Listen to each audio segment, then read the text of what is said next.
Good evening. Welcome to Discovery Paranormal.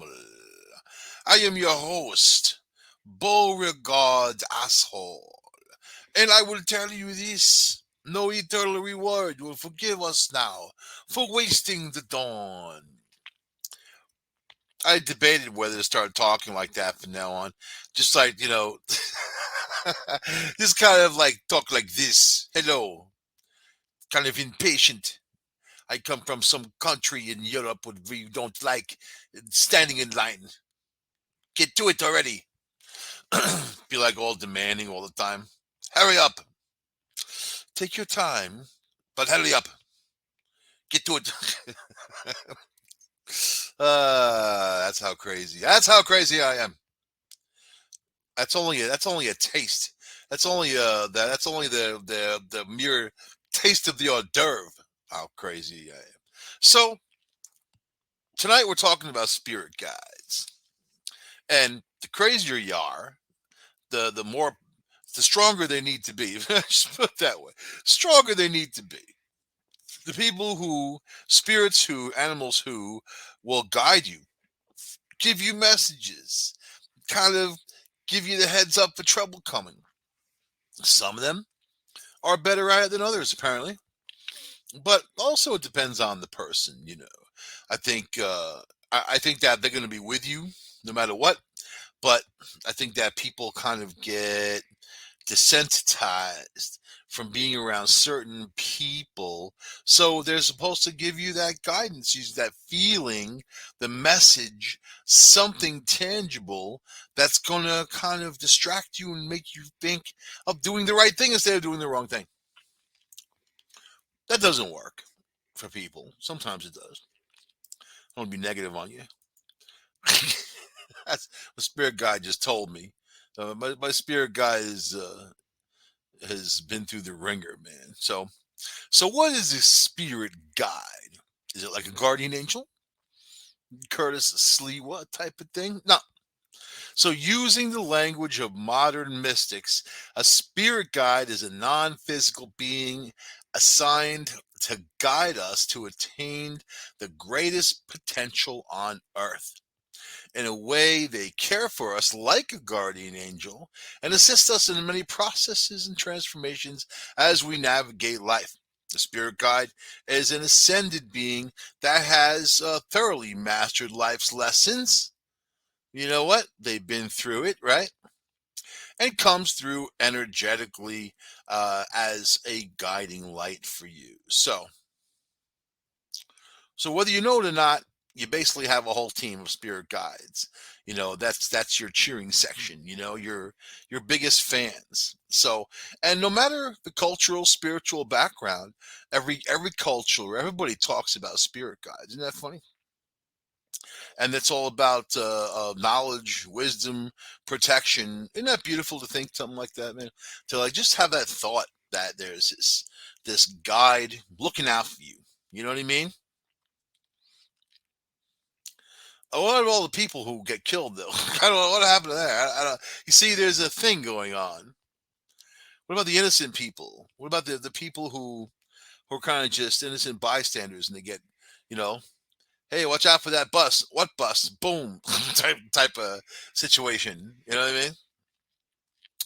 So anyway, there's numerous ways to meet your guides and foster relationships with them throughout your lifetime. This, well, it's basically to receive that wisdom, the counsel, and a spirit guide could also be a loved one that had passed, or even a pet that had passed. That's just spending time with you. Just to be with you along the path of life, right? So I don't know. Anyway, I think that you probably understand that there's a force around that yeah, maybe it's not going to save you from a bus, but maybe it'll give you the inkling or the idea of a direction sometimes. Not everybody. Well, I think I'll put it this way. they're not there to make decisions for you, right? Like guardian angels aren't there to make decisions for you. They're more like counsel, conciliati, like that Godfather, conciliati. And what do you think of this, Fat Tony? I don't think you should do it. Sounds dangerous. And you do it anyway, and terrible things happen. It's called learning lessons, and hopefully, from those lessons, you don't get hit by a bus. If you step out of the street without looking, it's kind of, and it's anybody's guess what's going to happen at that rate. So, but yeah, your guides can protect you from negativity or harmful thought loops, usher you through anxious, depressive thoughts. Now, if you look at commercials on television, they got a pill for all that, man. They got a pill for everything. They don't encourage spirit guides in these pharmaceutical companies. They want you to take that pill. Are you anxious? Are you depressed? you know, Whatever your problem is, they got a pill for it. They got a pill for people that don't even have a problem. You may have a problem one day, so take this pill. Although, look at the side effects. So spirit guides help connect you with your soul, to the true purpose. What do you think your soul is? And do you think your soul just solely exists inside of you, your meat puppet? Or do you think, I mean, I just read an article, fascinating article, about the human brain and how it is much like the cosmos, much like the things that happen. And, it's very interesting how things are made up in the universe. And of course, we don't know anything as people. We barely even know what the hell's going on around us. We barely know our own society. I mean, look at people and how twisted they are. Look what people justify, even with organized religion and all the heinous, crazy stuff people do. For some kind of thing that they don't even know if it's real or not. They themselves, but yet they defend it like it is, and they go to great lengths and have caused wars, great suffering, destruction for years and years and years because of it. So yeah, those people, those are the ones I'm talking about. You need a spirit guide acting like that. So they're going to help you make the right decisions. Maybe. I think my spirit guide's messed up. Tell you the truth. I think he's more messed up than I am. I got to look out for him or her. So there's different types of spirit guides, and with anything in the world, there's layers to stuff, and then you can separate those things and give them labels, and then you're in a world of organization, right? So there's the higher self. So this one is basically you always have access to no matter what, and your higher self is already you. Instead of being a separate spirit based version of you, it's simply the part of you that's deeply connected with the divine and can easily see past a lot of the earthly things that can get in the way of divine reasoning. Like Lao Tzu said, there's no greater curse than desire, no greater curse than wanting something for oneself. So, yeah, you got to eat, right? Is that the same thing? So, in my higher self, that's like, a pop up on your shoulder, the little angel pops up. Michael, I don't think you should do this, what you're thinking about doing, because it's not right. And then the devil pops up on the other side. You do it. Don't even think. Don't think. Do it. People mess up by thinking. Just do it. Just do it. And the angel's like, "Oh, you shut up over there. You don't know what you're talking about." And the devil's like, "Shut up, angel. Go screw yourself. Just do it. Both of you, do it." that's the battle, right? Your freaking confidence and your paranoia. That's what you can kind of divide yourself up into. That's all people really are. You've got your confidence that tells you that you're hot, sexy, you can do anything, you're the best, most smartest, intelligent. Then you get your paranoia. Oh, you're fat, you're ugly, you probably have skin cancer, you're a loser. Those two battle it out. They battle it out. So in me, I like applying people to my confidence and paranoia. So my confidence is the rock. You know what I mean? Because I feel like I could call upon the rock and he could solve any problem with one of his flying through the air, bust on you type of moves that he does in movies and whatever. He's the rock, right? And my paranoia is my ex. I don't know if the rock can handle that most of the time. It's ooh, it's a pretty even balance. You know what I mean? But I get to sit back and watch. That's the beauty of it. I get to watch the two titans battle it out. Ugh. So there's also angels and archangels. See now, but then you get into a whole thing of archangels, who angels really were, the misinterpretations of angels. You know what I mean?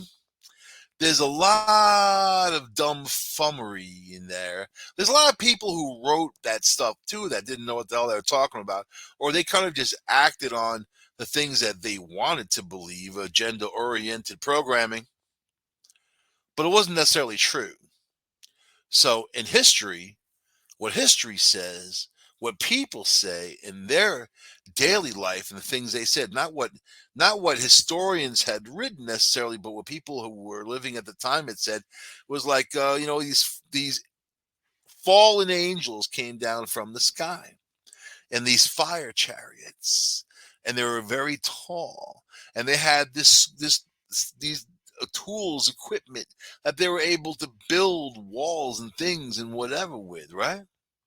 And they were able to teach humankind how to get by on this planet.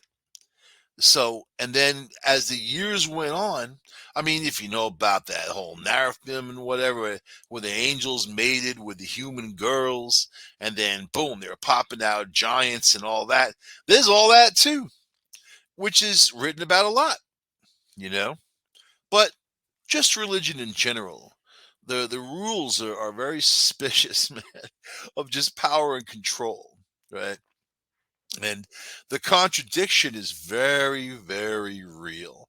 That's what I don't like about the stuff, man. So many of my friends describe themselves as spiritual and not religious. And I love that because really that's what it's all about. And I think that the more you get into having, if what you celebrate is fun, at least it's not like dogmatic or something. Okay, I have to give 20% of my income to the Catholic Church because they demand it. You know what I mean? Like you have no choice, really.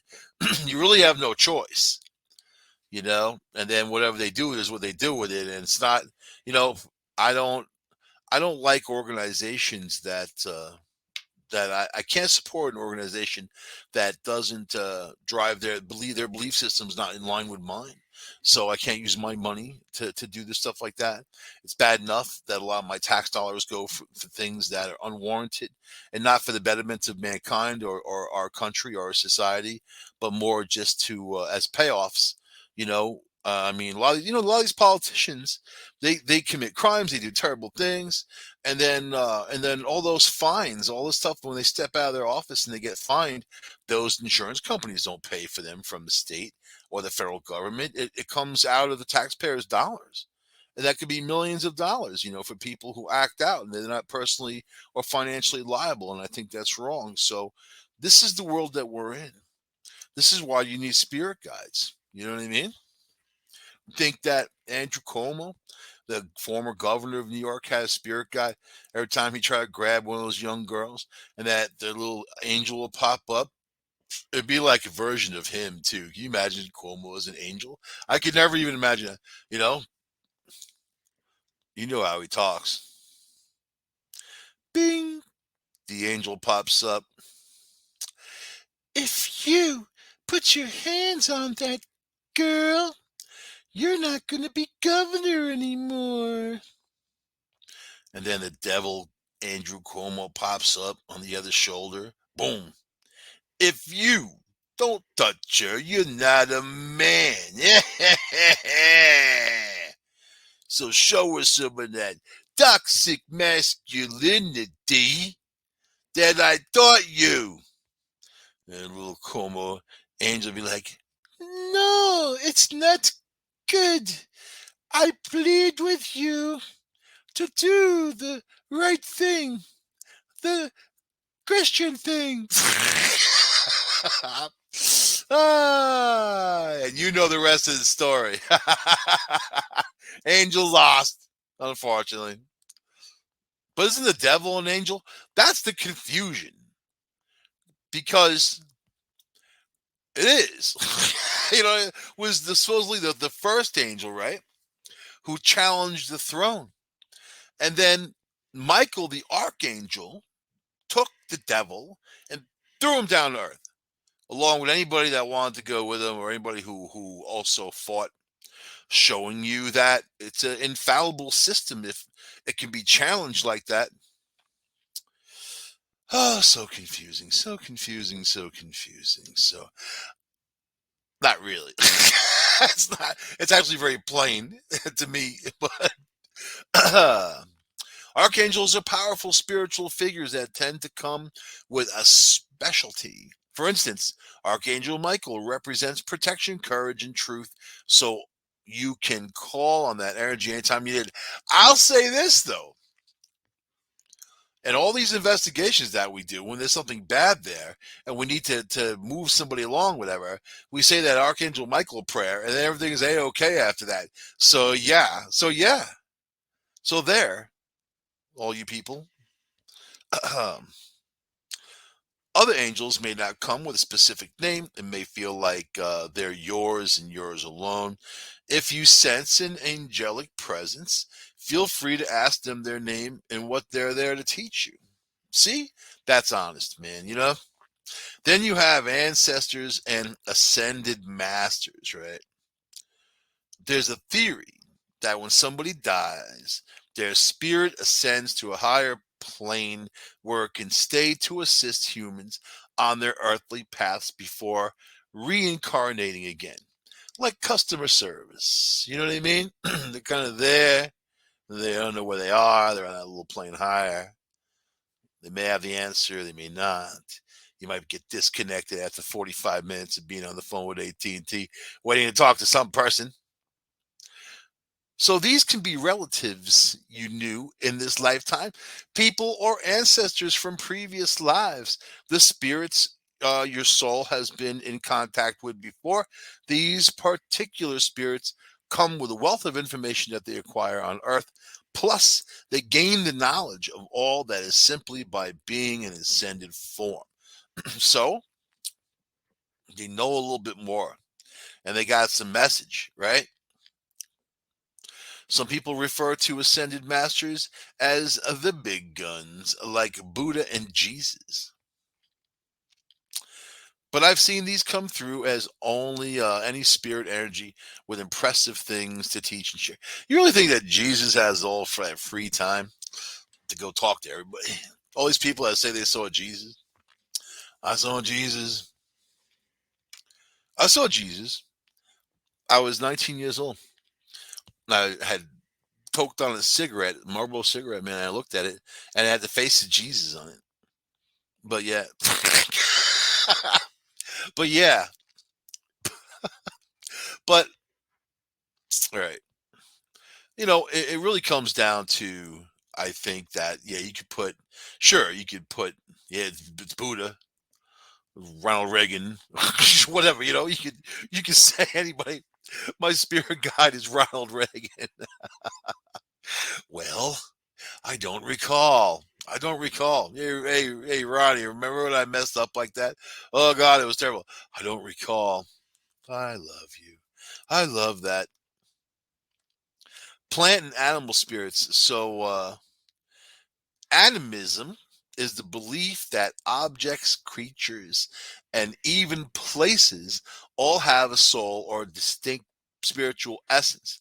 And for many people, their guides come in the form of, plant and animal spirits. Plant, you know what I mean? Sometimes those killer tomatoes can be guarding you, man. I like that. I like that. To mess with my killer tomatoes. What's your spirit guiding spirit? I have a wolf. She's in the moon and comes to me at night and watches over me all the time. The wolf. You ever know anybody like that? And they all got wolf stuff all over their house, like wolf spreads, wolf blankets, wolf pillows. What's your spirit guide? Mine's the killer tomato. he's really good with a caprese salad. He's tough on mozzarella, man, and spinach. Don't watch out for my killer tomato. He'll pulverize you. He'll turn you into tomato juice. If you could have a wolf, I could have a killer tomato. Why not? What about corn? Corn's dangerous. It's very, very spiny. Very dangerous corn is. You know what I mean? I won't mess with corn. Corn's killed people before. Don't know about tomatoes. But killer tomatoes, that's a whole different animal right there. So plant spirits can pop up when you're working with a specific herb or flower. Probably people who smoke a lot of weed have that experience. Or if you spend a lot of time in nature, feel free to assign your own meaning to these guides and ask them what they have to show you. Yes, wipe yourself with poison oak and you will understand something different about the universe. Right then and there. So deities, don't wipe yourself with poison oak. I'm not taking that. If you do. Yeah, all right. Deities. Every culture has a strong connection to a deity or multiple deities. These belief systems usually consist of one or more god or goddesses, some imparting judgment and punishment, and all of them with a set of supernatural powers. I think they all basically have a collector too, the one who goes around and collecting the money. There's that, right? Power Rangers, man. It's the Power Rangers. So if you feel drawn to particular deities or certain god or goddess energy shows up in your life often, foster that connection by learning more about them. Read up on their stories and characteristics. Each one comes with its own rich mythology, and many have lessons to teach. How about galactic beings? You ever watch that Battlestar Galactica, man? Apollo. Some people believe that many of us have ancestral connections to different galaxies. This system suggests that souls haven't just reincarnated here on Earth, but on stars and planets light years away.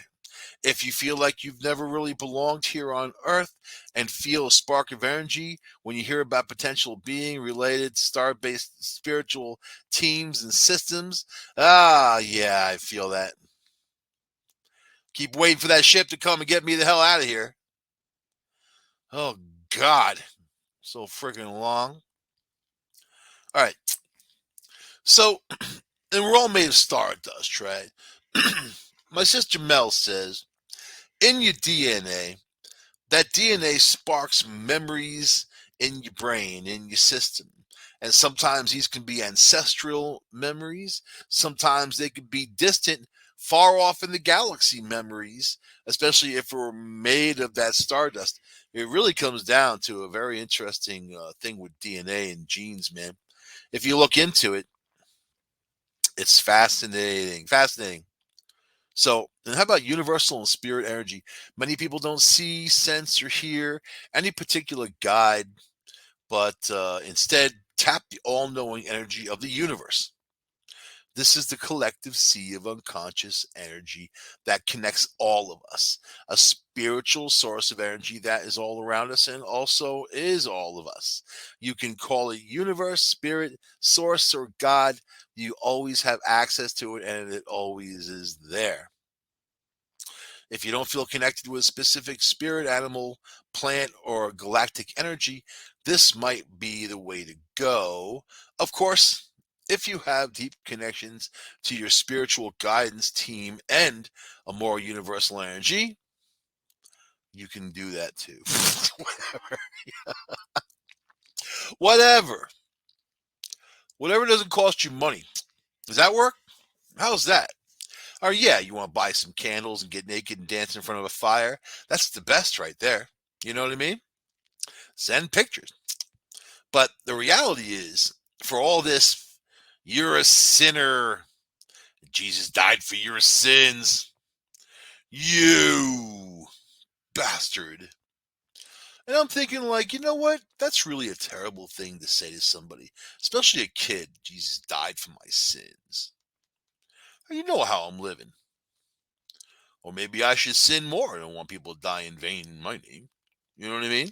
It's decisions, decisions, decisions. I keep thinking, but then, yeah, there it goes. It comes down to whose whose story you're going to believe. So the Buddha, I'll quote, I'll quote the Buddha, Lao Tzu too, and all these amazing philosophers of the past said that we're all on our own mission. We're on our own journey. So then when you start thinking of that, okay, we're on our own journey. So then other people's interpretation of things really doesn't have anything to do with me because I'm just living my own life. No one is like me as far as I am concerned. Therefore, I have nothing to compare myself with, only what I do, you know? So, like in my work, right? When I do my job,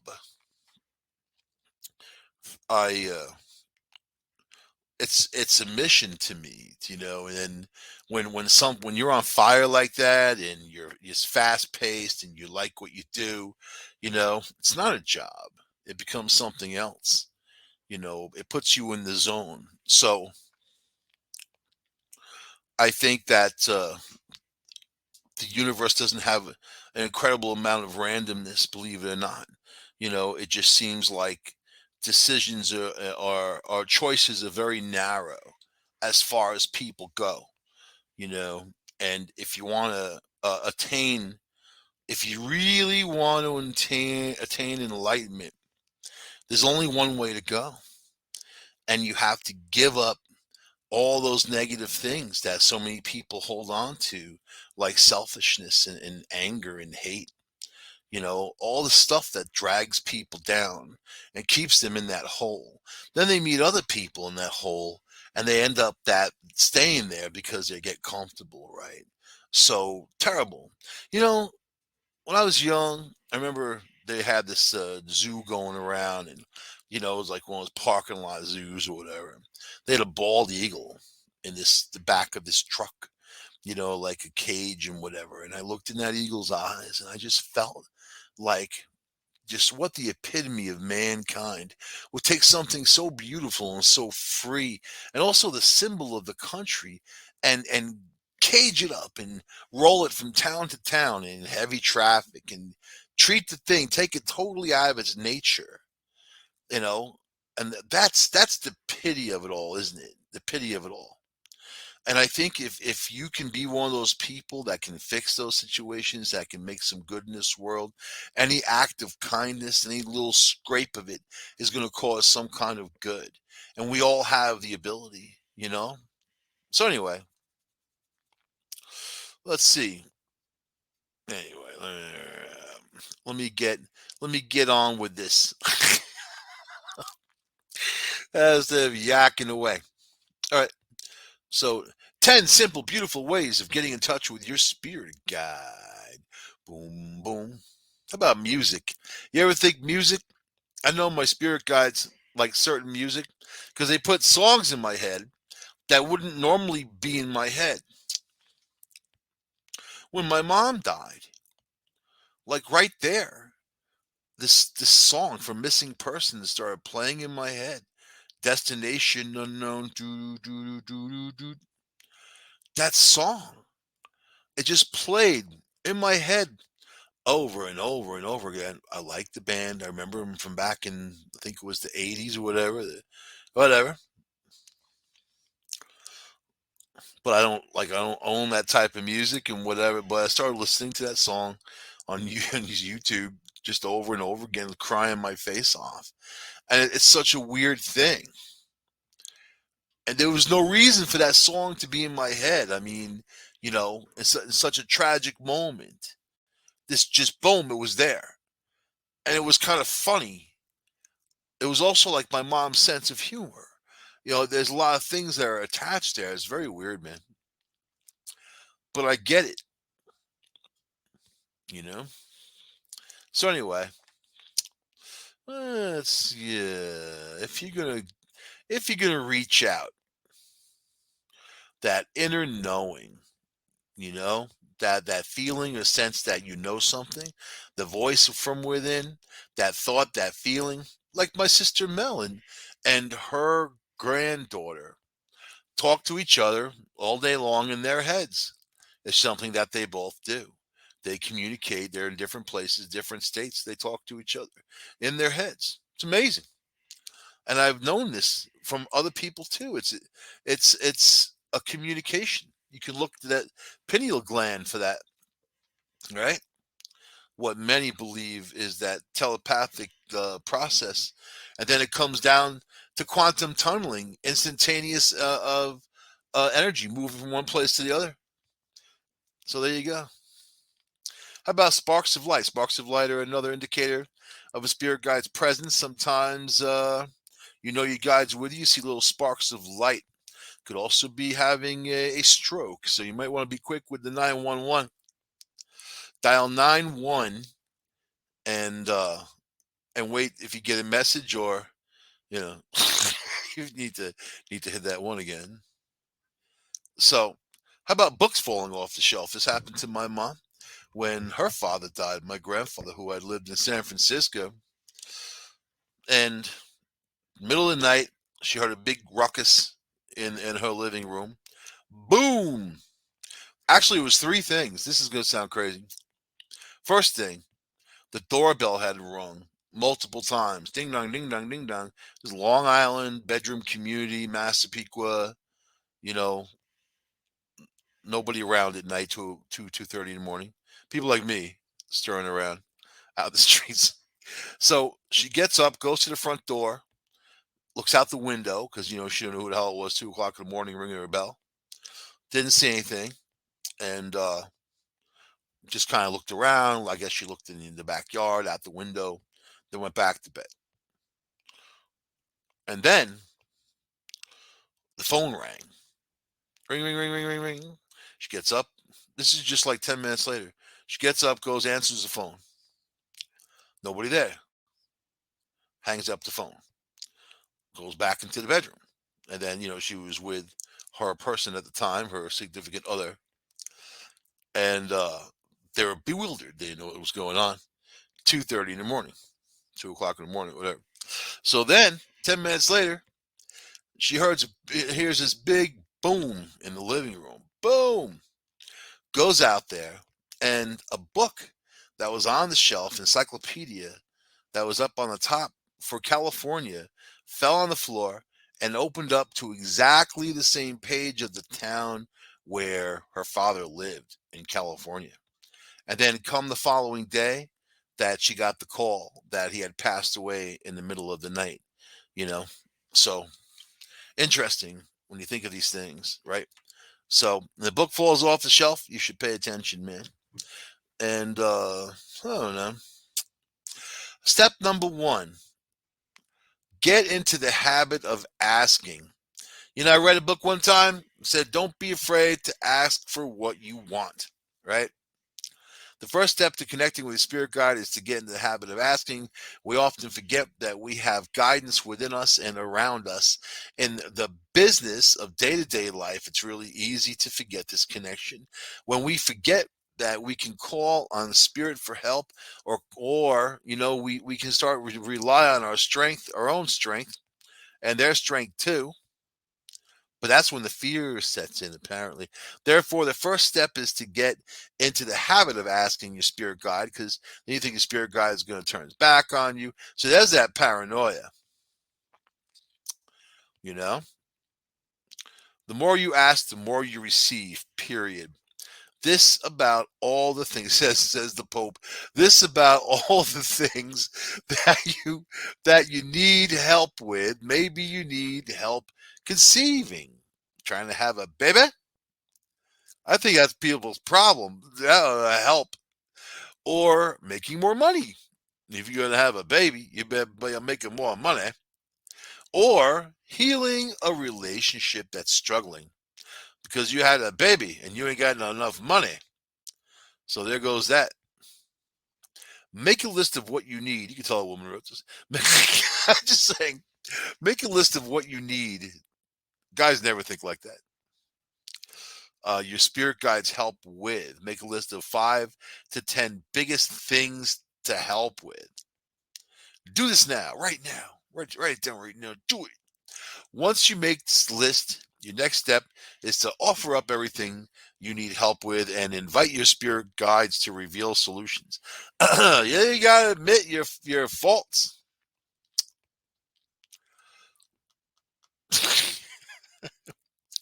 Your spirit guide's gonna say, you know what your problem is. You know what you should do. You know where you messed up. Sounds like an ex. Sounds like my paranoia. Doesn't sound like someone's guiding me. All right. Only call in the guides of the highest truth and compassion. Remember always to call in the guides of the highest truth and compassion. You don't want to invite the funky guides to the party. Be very specific. I don't know, man. My party's got a lot of funk. You know what I mean? You're gonna find some funkadelic people in my party. And if that angel ain't funkadelic, I don't need those bad vibes. Also, I'm not the kind of person that pushes people to the back of the line because they're lesser of a performer. Maybe they have some good information. Maybe they have some information that I can use over the more popular angels like Jesus or the devil. You know what I mean? So, as with the human world or Buddha, there are lots of different characteristics, and we don't want to invite every character over for dinner. Exclusionary. Anyway, how about step number 2? How much time we got left? All right, we're all right. Step number 2. The second step is connecting your spirit guides. You gotta listen. Listen to them. The way to do this is you meditate. Everybody's got that time to meditate. You can meditate in your car as you're driving to work. You can meditate in the bathroom. You can meditate. Basically doing anything, right? The second step, you meditate, man. You hook into that world. When you meditate, you quiet your mind so that you can hear the wisdom of the guidance is within you. My mom taught me to meditate when I was a little kid, man. I was probably maybe 4 years old or 5 years old. I was fascinated by the whole thing. We have to slow down our vibration and become aligned with the presence of these guides. When we attune our energy to the frequency of love and peace, we can more easily connect with the vibrational messaging of our spirit guides. So align your energy through prayer and meditation. Pray if you like it. Meditate, same type of stuff, right? Same. So you do that. You do it, man, and then you try to make some kind of good out of it. It's just a good way of connecting with the energy that's going through your brain and inside, right? Even to sort things out, you just shut it all out. You shut it down. How about step number 3? Write with your spirit guide. So once you've meditated, you're ready. Your next step is to write with your spirit guides. Open a journal. See, guys don't have journals, man. I don't know any guy, no dude, none that has a journal. Just saying. If I don't know one, then there's a thing.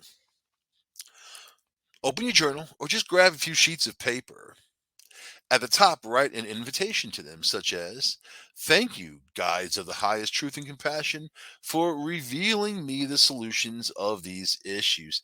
See, already, this has gotten me like anxious because already it sounds very complicated. I don't like ritual and I don't like having, oh, now I got to get a journal and get a piece of paper and write down all these things I want.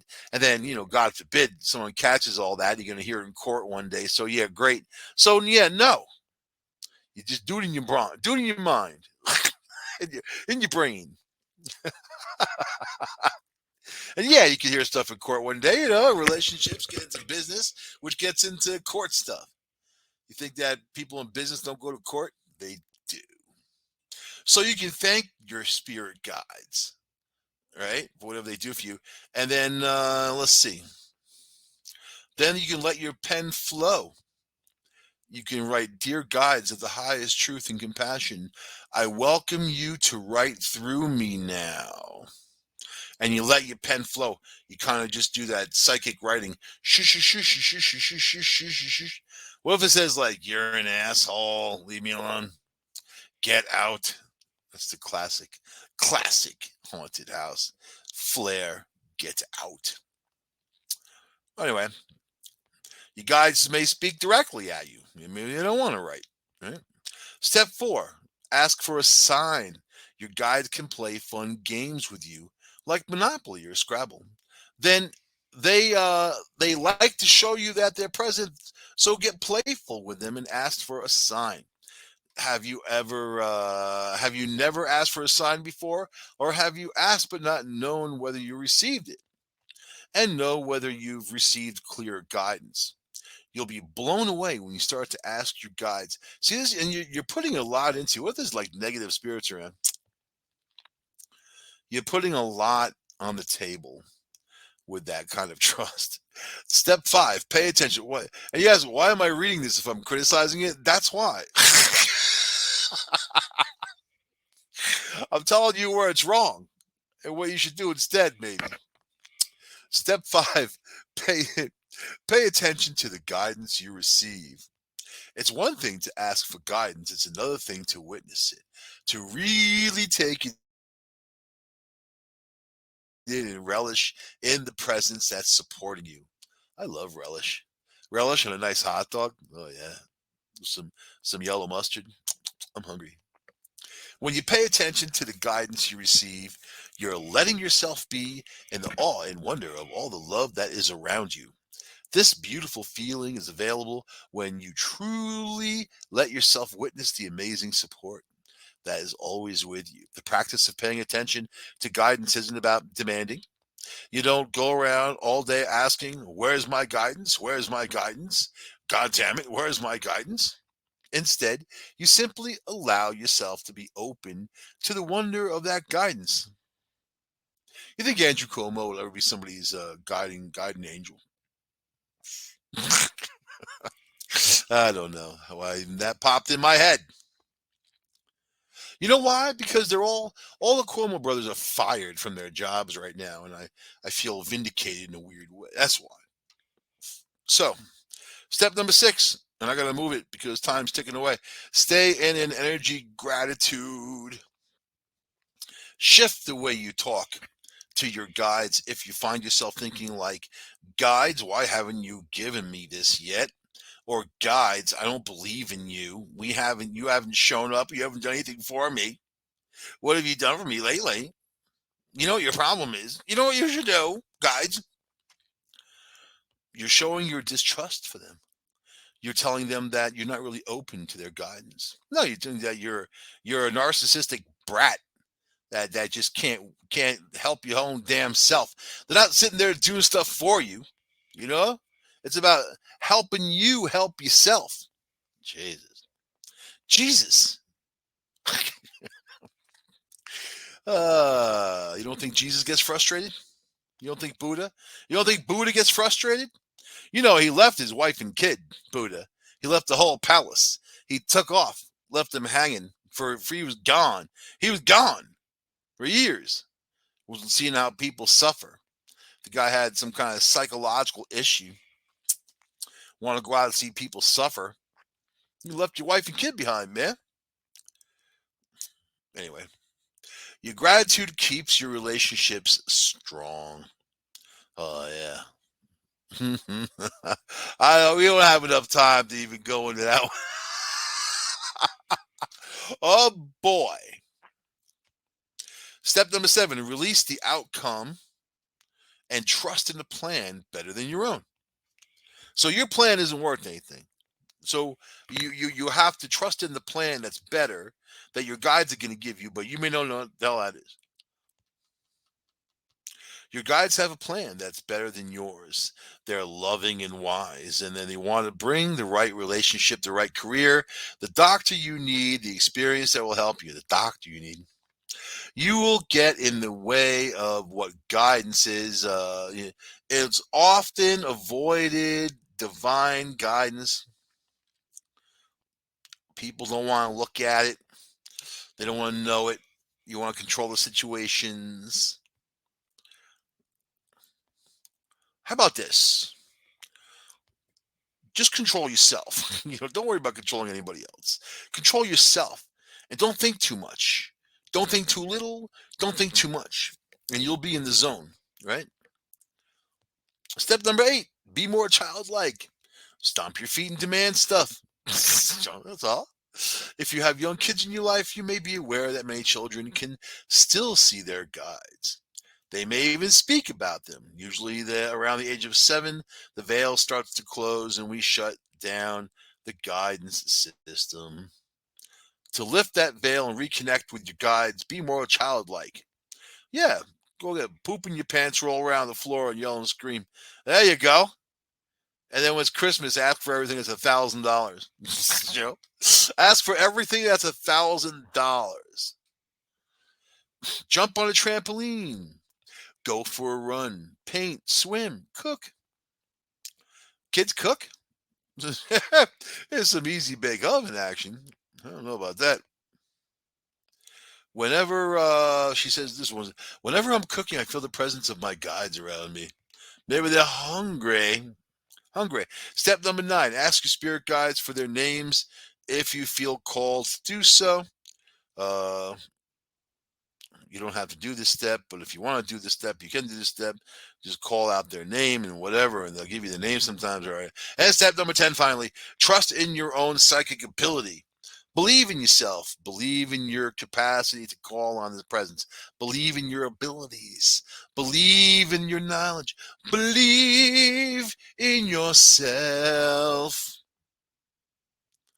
Ah, may love and pure joy come into all of our lives.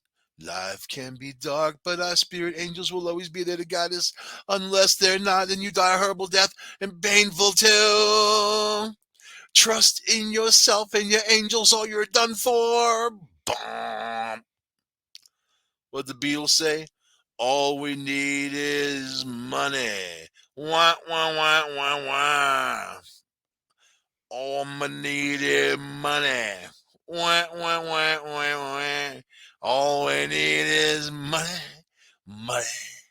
I'd give it all up for a little more, a little more, a little more, a little more. I'll see you guys next week on this here show. A little more. Bye.